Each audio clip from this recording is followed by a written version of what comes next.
আসসালামু আলাইকুম রহমতুল্লাহ। আসলে আমাদের বর্তমান অবস্থানে যে ভাই বোনেরা ৩৫ বছর বলছেন যে ৩৫ বছর চাকরির বয়স হতে হবে, ৩৫ না হলে আমরা রাস্তা ছাড়বো না।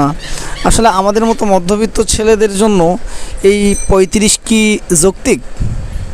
আপনি বলেন তো, আপনারা বলেন, আমার যারা দর্শক অডিয়েন্স আছেন তারা বলেন, আমাদের মতো মধ্যবিত্ত ছেলের জন্য ৩৫ বছর চাকরির ৩৫ বছর বাড়ানো এটা কি যৌক্তিক?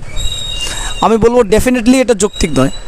কেননা আমরা যারা অনার্স মাস্টার্স কমপ্লিট করে ২৬ বছর বয়সে ৩৫ বছর পর্যন্ত বাবার কাঁধে পা দিয়ে খাওয়ার সেই সুযোগ আমাদের হাতে নেই। আমাদের অনার্স মাস্টার্স কমপ্লিট করার আগেই একটি কর্মসংস্থানের জন্য আমরা মরিয়া হয়ে যাই, যে সেটা প্রাইভেট কোনো জব হোক বা যে কোনো স্থানে যে কোনো স্টেজে একটা করে মিলে খাওয়ার মতো একটা জব হয়ে গেলে হয়ে যায়, যে ফ্যামিলিকে একটু সাপোর্ট করা, তাদের পাশে দাঁড়ানো, তাদেরকে একটু করা। তো এটা তো ৩৫ বছর হয়ে গেলে তো হবে না ভাই।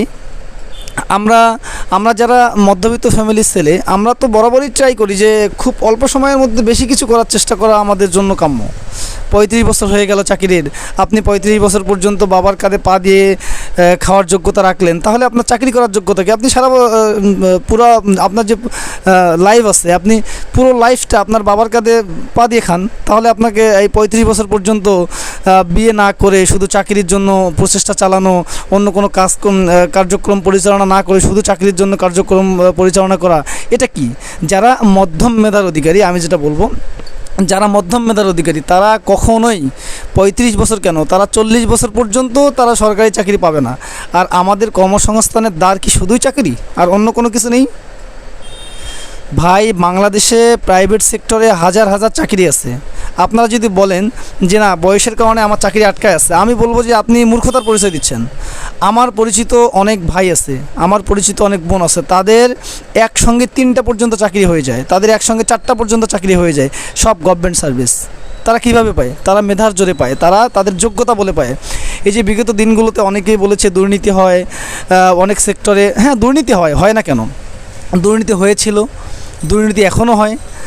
পরবর্তীতে আমাদের ডক্টর ইউনূস স্যার দুর্নীতির বিরুদ্ধে রুখে দাঁড়ানোর জন্য কী করবেন আমরা জানি না, যেহেতু এখন পর্যন্ত চাকরির সার্কুলারগুলো ওভাবে হয়নি। চাকরির সার্কুলারগুলো যখন ওভাবে হয়ে যাবে তখন আমরা বুঝতে পারবো যে আসলে দুই একটি নিয়োগ পদ্ধতি আমরা দেখলেই বুঝতে পারবো যে না, এখন দুর্নীতি হচ্ছে কি হচ্ছে না।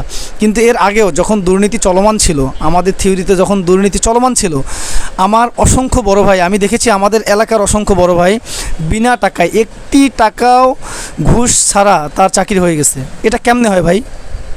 মেধার জোরে হয় এটা।